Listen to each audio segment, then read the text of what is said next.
So, are you a spiritual healer? Do you have spiritual gifts? How do you know if you have gifts, and what are the signs? Hi, my name is Larissa Martincic, and welcome to Goddess Giving. I am a second generation intuitive numerologist and soul coach, creator of Goddess Giving and more. And each episode, I'm coming live to talk to you about how you can strengthen your connection to your higher purpose. So, all my life growing up, I was just a little bit different, and maybe you can relate. I was a very deep thinker, somebody who saw life in a very different way. I always wanted to know more. I had this burning desire to figure it all out and get to the deep roots of what was in front of me. I wanted to ask questions. I wanted answers. And then when you gave me an answer, I wanted more answers. And I was always fascinated by, the idea of God and angels and heaven and spirituality. I always found peace in my prayers.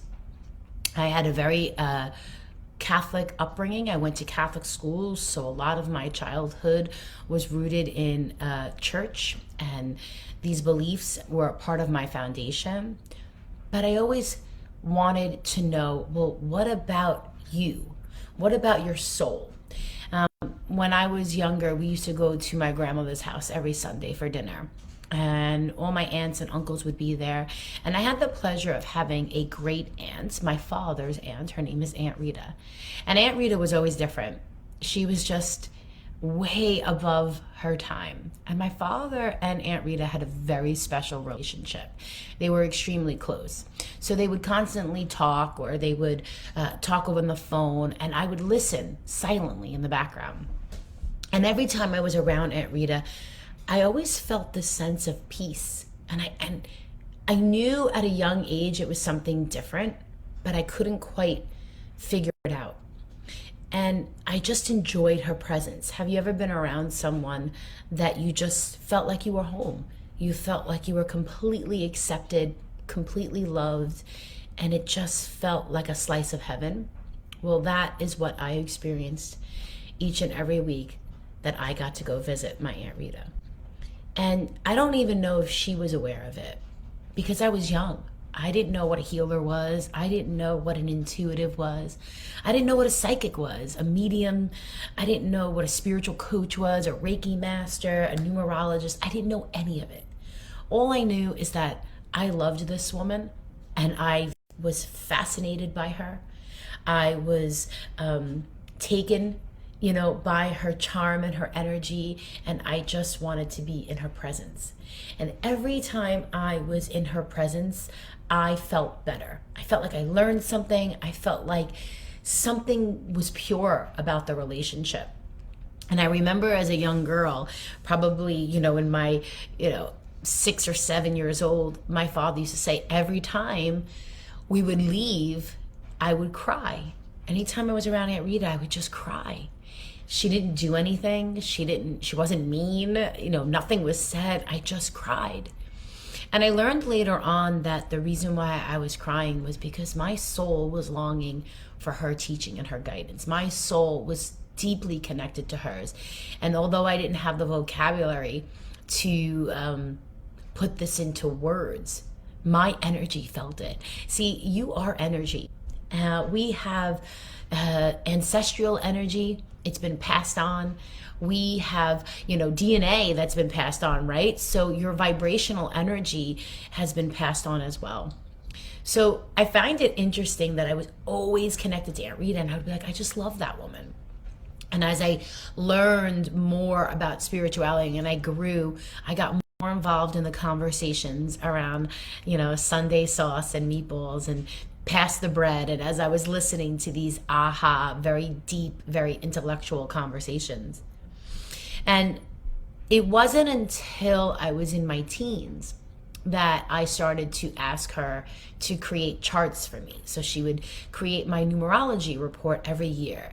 And I would be like, oh my God, this is amazing. Like, Aunt Rita said that this was going to happen, and it did. And it became this like yearly thing that I look forward to. I got to get my birthday chart from my Aunt Rita, and I got to see what the year is going to bring forward. And I remember sharing this with my friends, and that was the moment that I realized that not everybody has an Aunt Rita. And not everybody is open to these ideas. So I learned very quickly that this is something I should keep to myself. As I grew, I started to notice things about myself that kind of made like me go, I would just know things. I would just feel things.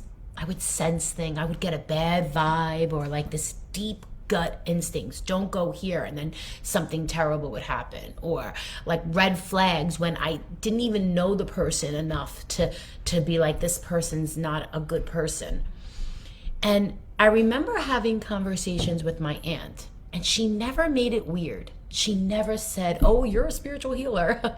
She was always like, Larissa, that's your intuition, and that's a gift from God, and everybody has intuition. You need to learn to trust it.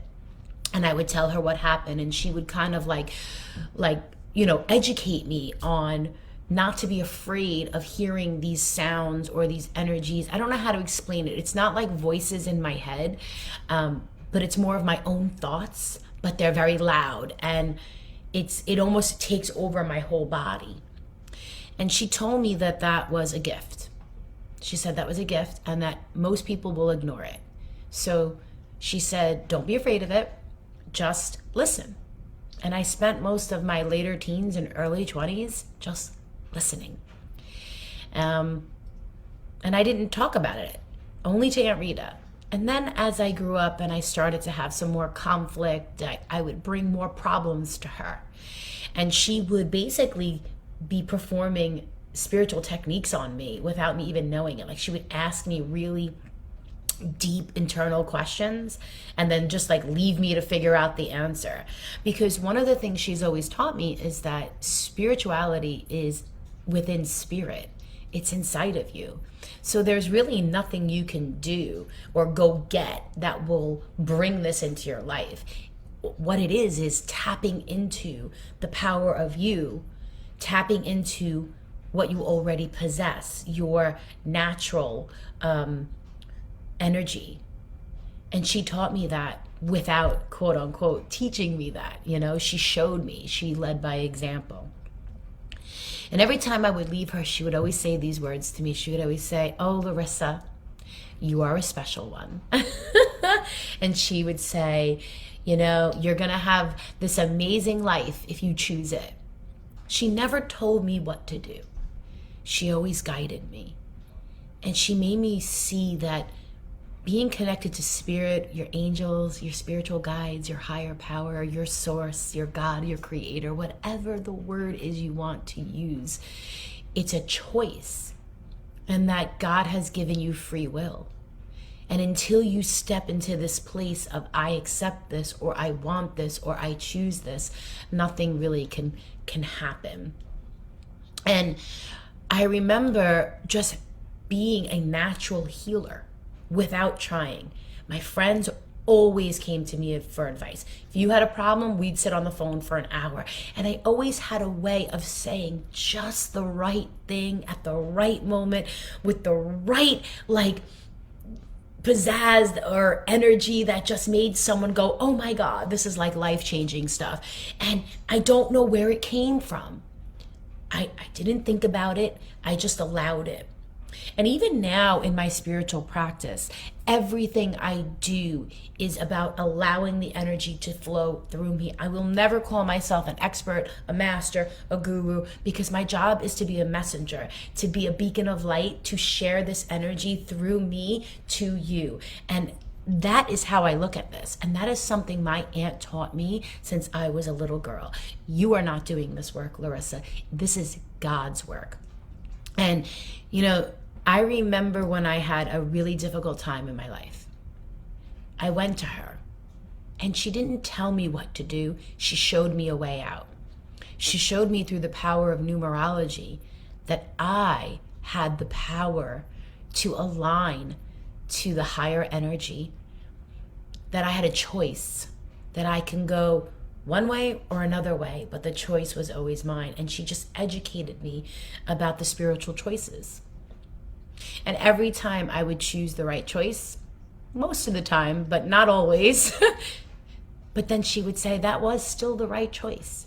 Because even in the pain and even in the struggle and even in the lower energy, there's a lesson to be learned. So she was grooming me. She was grooming me. She was showing me how to be a better person, how to be a better healer, because she always knew that I would step into this role one day. She knew that I would do this when I was ready.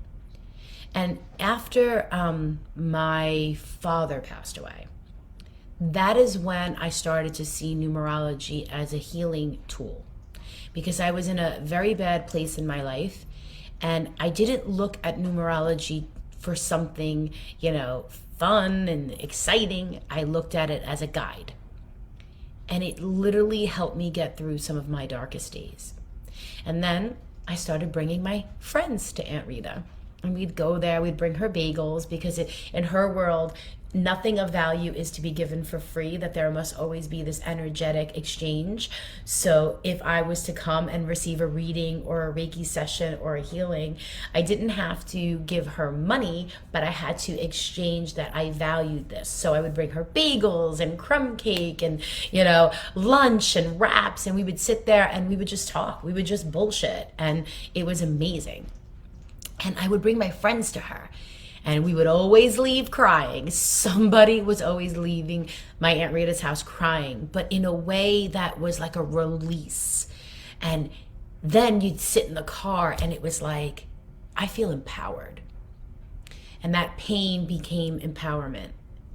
And that is when I knew that numerology was not just something, that it was a life-changing experience, because I saw how it healed. I saw how it provided clarity and hope. And I asked her, will you teach me?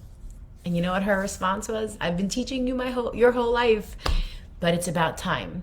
And then we started going for once a week sessions, and she'd bring out her little clipboard and she'd show me this, and she'd ask me questions, and she'd say, well, what do you think? What do you hear? And she always was like, that's amazing. You're amazing, Larissa. Like, she always made me feel like I could walk on water, kind of, that I was amazing. And then she said to me these words. She said, Larissa, you're very special. You've always had this light, this aura around you your entire life. I'm gonna cry. She said you could walk into a room and your energy alone can make an impact. And this is something that I saw in you when you couldn't see it in yourself. And she would say, just remember that your energy is more powerful than you can ever imagine. And when you use this energy for good, you can change lives. And I said, okay, what do I do? How do I tap into this gift? And she said, just be you. Be honest. Be open. And make sure you take time to slow down, meditate, and do not look for people to come to you. Be open and ask your angels to bring forth those who need you. And your job is to get ready to be there when they need you. And that is how I have approached this entire journey of mine. I share my message because I want people to know that there are ways of feeling better. There are ways improving your energy. There are ways to control and be a creator more than responding to life. I share this because I never want anyone to feel like they're alone, or that there's something wrong, or that they have no way of making their lives better. My journey as a spiritual healer is one that is forever. And I take it very seriously. And that's something that my aunt has taught me, that in order to be a true healer, you must be a true student.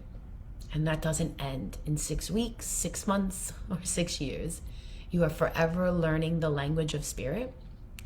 And it really is the language of love. When you understand the language of love and you find different modalities and different ways of expressing it and teaching it and sharing it, that is when you are sharing your spiritual gifts. You see, there's nothing that you can do in your life that will stop your creator from loving you. There's nothing you can do that your angels will not help you as long as you ask for the help and the assistance. You have to understand that you are the same energy as the energy that creates worlds. And when you understand that this energy is pure divine love and light, then you understand that you are pure divine love and light. And it's about tapping in to this energy. Because when you tap into this energy, you are connected to source. And that is the greatest gift anyone can have. Because when you have that, then you are living life with purpose. You are sharing. You are being a natural uplifter. You are inspiring others. You are in control of your energy. And just you being you is going to improve people's lives. And that is the greatest gift you have, is to be pure love. And I hope this helps. I hope that this makes you understand that we all have the potential and the power to be a spiritual healer, to share our spiritual gifts, and to listen to spirit, because spirit is in you. You are in spirit. You are inspired. You are forever connected, never disconnected. You are a part of everything that was, everything that is, and everything that will forever be. So, thank you. I hope you like this. Please be sure to hit the subscribe, follow, like, comment, whatever button you want to hit. Let me know if this resonates with you, and whatever spiritual questions you have. Be sure to connect with me on all my socials at Goddess Giving. And I look forward to being a part of your journey when you see fit.